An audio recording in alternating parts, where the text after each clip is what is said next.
Charity. Allahu Akbar. May Allah subhanahu wa ta'ala make us min al-mutasaddiqeen, those who are charitable in all avenues of our life.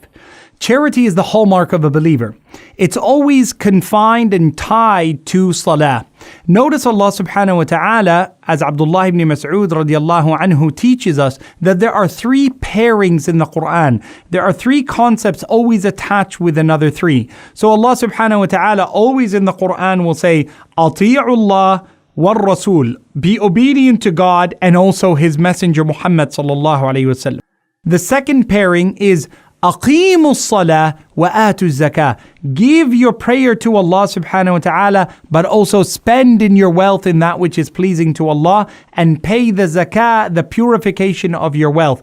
And the third and finally is اعبدوا الله ولا تشركوا به شيئا. Worship Allah alone, don't worship other than Allah. وبالوالدين إحسانا. And treat your families and your parents with good morality and ethics and righteous conduct. Those three concepts are always intertwined with each other in the Qur'an. Today, it's important for you and I to understand the concept of sadaqah and zakah. Now notice these two words, when they're used on their own, they mean the same thing. So Allah subhanahu wa ta'ala says in the Quran, خُذْ مِنْ أَمْوَالِهِمْ صَدَقَةً. Take from their wealth a sadaqah. What Allah means by it is zakah, because the word is not separated in the Quran in that particular ayah. So sadaqah in itself, it means to show your truthfulness in your belief in Allah. How is my charity a sign of my truthfulness and belief in Allah subhanahu wa ta'ala? Well, it's a very simple concept, that if I believe Allah is the provider,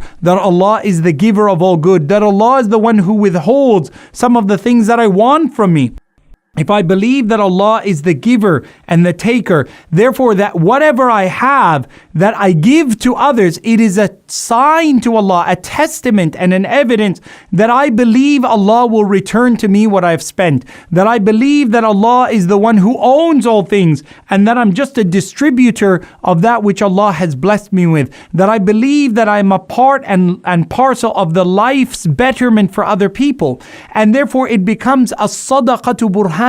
The Prophet ﷺ says in the authentic hadith, charity is evidence for you. It is evidence on the day of judgment that I put the needs of other people before my wants. My needs were met, and there were certain things that I wanted, certain luxuries that I wished for, but I looked over there and I saw that that person didn't have their need. They didn't have their food. They didn't have their clothes. They didn't have their shelter. They didn't have their security. They didn't have their protection. They didn't have their education. They didn't have their nurturing in life. And I said to myself, no, I've been blessed and I want to share from what I have. I want to do it with a willingness and a voluntary intent to please Allah, to make somebody's life easier. This becomes great evidence on the Day of Judgment. Did you know that Allah tells us in the Qur'an that the first thing that people will say when they cross into the next life, when a person has left this life, when a person has passed away, and they're asked, what would you like to do if you were to go back? They will say, Atasaddaq wa akum min as-salih. I want to go back, I'll give charity.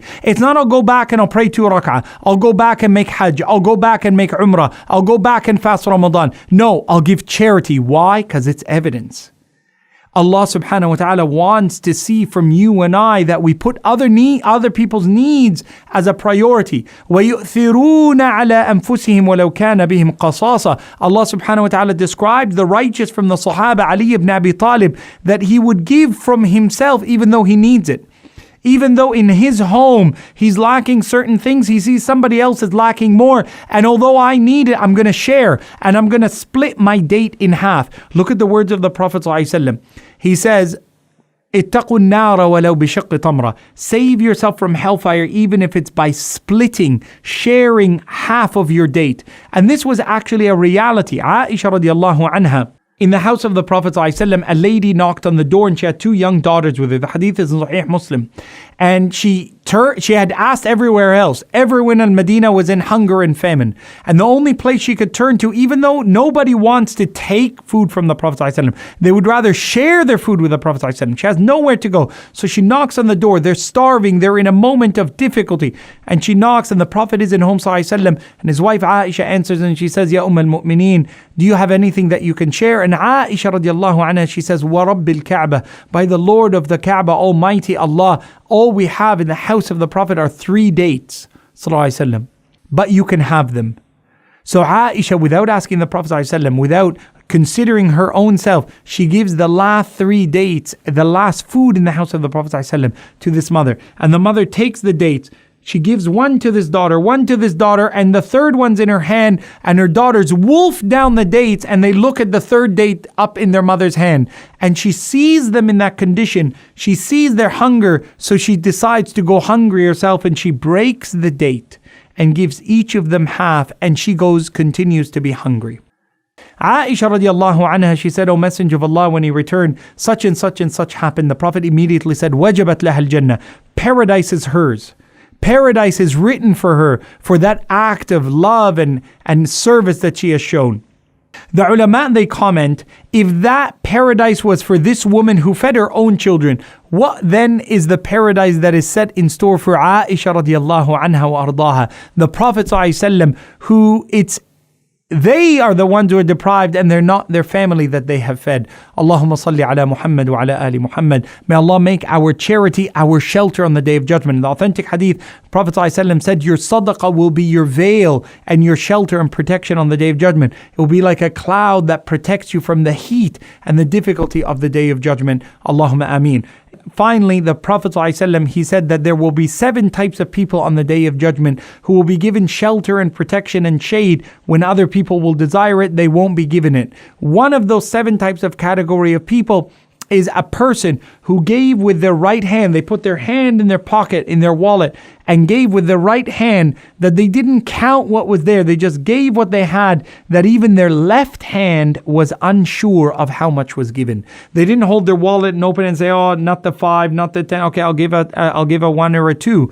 They didn't count. They just put it and gave in the path of Allah, to the path of assisting the needy. May Allah shelter us with our charity. May Allah make it evidence for us. And may Allah make us of those who are generous in spirit and heart. And if we have nothing to give of material, then let us remember the words of the Prophet ﷺ, تَبَسُّمُكَ فِي وَجْهِ أَخِيكَ صَدَقَةً, that when you greet your smile, بِوَجْهٍ طَلِقٍ, when you greet your friend with a smiley face, your charity is an extension of the smile that you give. May Allah brighten our faces with charity. May Allah keep us happy and smiling, and increase other people's prosperity through our generosity. And may Allah return to us all that we have spent. The Prophet ﷺ made a vow and a promise. مَا نَقَصَ مَالٍ مِّن صَدَقَةٍ. Never will someone be poor because they gave charity from their wealth.